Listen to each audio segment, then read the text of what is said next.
Nephew is Grandeville's garbage collector. He collects garbage from the neighborhood every day. One day, he drops the Rich Pocket's family's trash can and gets shouted by Mr. Rich Pocket. Oi, what are you doing? You can't even do such an easy job. You're worth less than the trash. Such is the kind of insult Mr. Pennyfew gets working as the garbage man. Nobody greets him or even looks at him. Yet, Mr. Pennyfew patiently does the same job day after day, no complaints made. One day, Edward comes out to say hi to Mr. Pennyfew. Hi, Mr. Garbage Man. Hello, little boy. Who do you think you are talking to my son? Get the trash and get lost.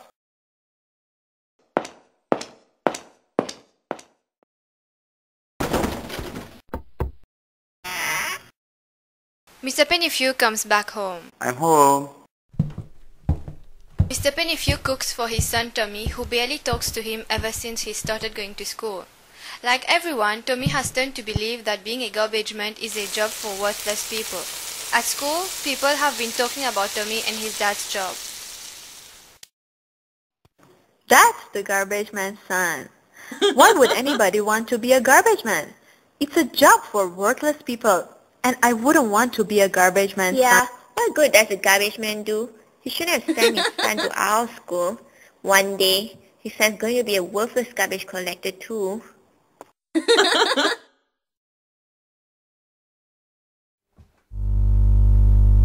After dinner, Tommy goes into his room. Mr. Pennyfew brings him an old robot toy he found among the trash as gift. But Tommy takes the robot toy, looks at it, and throws it at one corner of his room saying, I don't need trash from trash. The robot toy lands on a pile of other gifts his dad brought him in the past. Feeling insignificant as usual, Mr. Pennyfew feels like he is a nobody. He has nobody. His wife left him years ago because she was too tired of the fact that he is just a garbage man, and will always be one.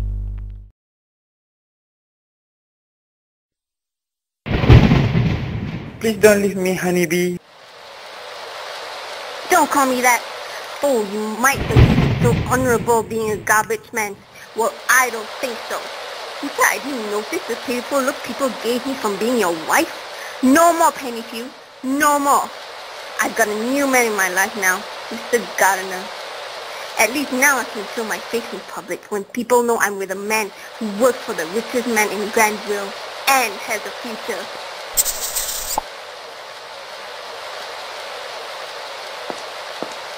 Yes, Mrs. Pennyfew left to be with the Rich Pocket's family's gardener.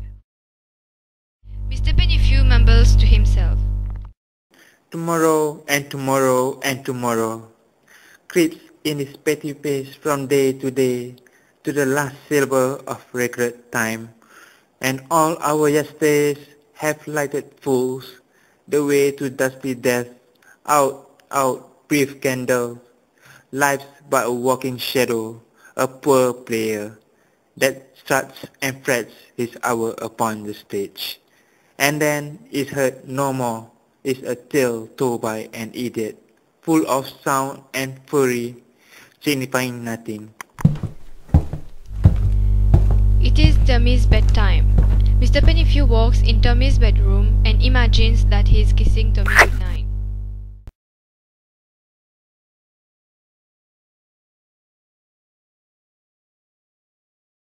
It is now the school's awards day. Tommy and Edward are the best students. All children are supposed to invite their parents. However, Tommy did not invite Mr. Pennyfew. But it is a small neighborhood and the award day is a big day. Mr. Pennyfew heard about the ceremony and walked into the hall to watch Tommy from afar. He stood right at the corner while all parents sat on the chairs provided. Mr. Rich Pocket was not there because he is always working. The award winners were asked to give a speech about their idol. Let's invite our first award receiver today, Tommy Pennyfew. Dear everybody, my name is Tommy Pennyfew. I'm happy to receive the award today. When I grow up, I will not be like my dad. I want to be rich, have my own car and big house one day. I want to be somebody. I want to be like my friend's Edward's dad, Mr. Rich Pocket. He's my idol. Thank you, Tommy. Good luck in your achieving your dream of being rich. Now let's invite our second award receiver, Edward Rich Pocket. Mr. Pennyfew feels so worthless to his son Tommy. Being a garbage man is a nobody. Dad, I'm sorry. I'm just a worthless garbage man. Go have some rest, Tommy. Many days have passed. Mr. Pennyfew did not collect the garbage. The neighborhood started to stink and the people of Grandeville started to wonder when Mr. Pennyfew would come to collect their garbage. Well, no use for the people of Grandeville to wonder. Mr. Pennyfew still did not appear day after day.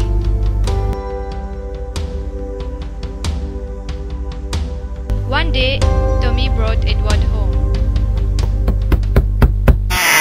Dad, I brought my friend Edward. You need to listen to what he said at the awards day. Dear Mr. Pennyfew, my name is Edward Rich Pocket. I saw you at the awards day 2 weeks ago and hope that you stayed a little longer and listened to my speech. I wanted you to hear it. Today, I will repeat my speech to you. Here it goes. Dear ladies and gentlemen, my name is Edward Rich Pocket. I am proud to be a receiver of the award today. It would mean a lot if my dad was here, but he is busy working, as always. My teacher asked me to prepare a speech on my idol and here I go. I want to be like the neighborhood garbage man. So patient, hardworking, humble and important to our neighborhood. Without him doing his job, our neighborhood would be full of trash. Wouldn't be as sparkly clean as it is. Nobody is humble enough to do that job. But Mr. Pennyfew is. People might not realize his significance, but I do. I want to grow up being humble yet significant person to others, whether or not people realize my significance, just like Mr. Pennyfew. I have also heard from my friend Tommy that Mr. Pennyfew would come home every day to make him dinner and watch him sleep every night. Mr. Pennyfew also always brings gifts home for Tommy, and I wish my dad would realize me just as how Mr. Pennyfew realizes Tommy every day. To me, Mr. Pennyfew is a great man and a great father. Mr. Pennyfew, I hope you realize you're very important.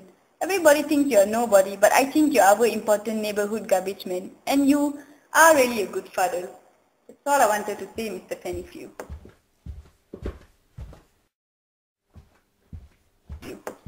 Bye.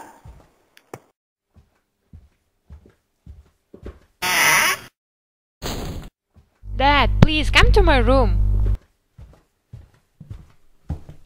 Mr. Pennyfew walks into Tommy's bedroom. Something is different about Tommy's room. He sees many toys nicely arranged on a rack against the wall. They are the gifts that Mr. Pennyfew had been bringing home for Tommy. Tommy hugs his father. Dad, I have been so mean. Thank you for loving me. I'm a nobody. I have nothing but you. Of course I love you, son. Dad, you're not a nobody. You are the neighborhood's important humble garbage man who keeps the neighborhood clean. And you are my good dad. The next day, Mr. Pennyfew goes to work with a smile for the first time in many years. The neighborhood now smiles and greets him when he picks the garbage. Mr. Rich Pocket hurls insults at Mr. Pennyfew as usual, but it doesn't matter. All that matters is that Mr. Pennyfew knows that his son thinks his job is important to others and that he is being a good father. Unlike Mr. Rich Pocket, who earns and keeps his own wealth yet doesn't give his son enough attention. Poor Edward. Mr. Pennyfew leaves a wooden toy car at the Rich Pocket's garden for Edward with a handcraft thank you. Edward picks it up and smiles.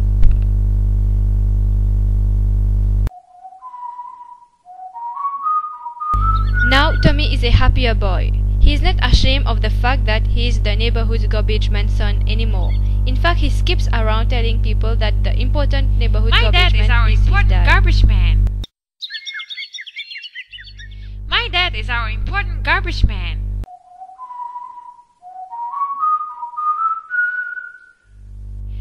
Do you know? My dad is the best. He keeps our neighborhood sparkly clean.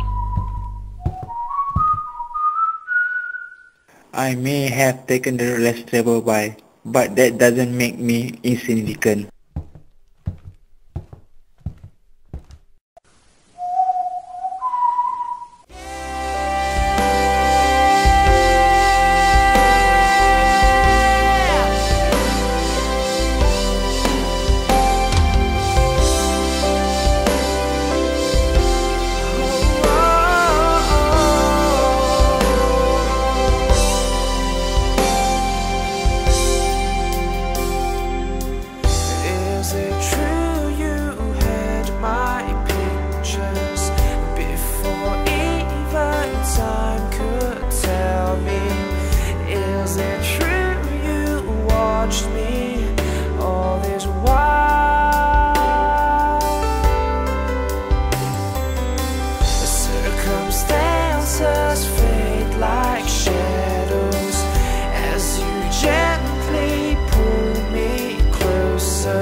place, leave this place far away.